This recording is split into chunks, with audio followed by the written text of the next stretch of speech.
Good day mga ka-imzoom. So karon na natay gid mo nga unit. So how to start using remote control. So as of now mga ka-imzoom, so ang first step na niya no. So unlock na to. Tapos aton siyang i-lock ang unit. Tapos ato tong pislito ng round nga arrowhead, then long press nimo mga 5 seconds. Then ma-start na yung engine. So this is it.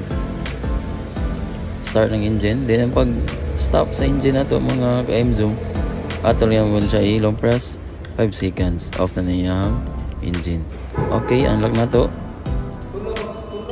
Tapos pag open sa yung tailgate, ato lang i-press kaduha ang logo nga sakyanan, no? So open na ato ang tailgate. Okay, so manini karon na open na. So pag lock na po sa itong tailgate is press lang kaduha gyapon atong button. So unlock na siya. So, kung natin yung mga ganun, ikita sa malls, nangumpra ta. So, idulang ni may mo remote or madulang ka, automatically, mabling o katulo ang iyahang kuan nasa babaw. So, ma-open na ba din iyahang tailgate.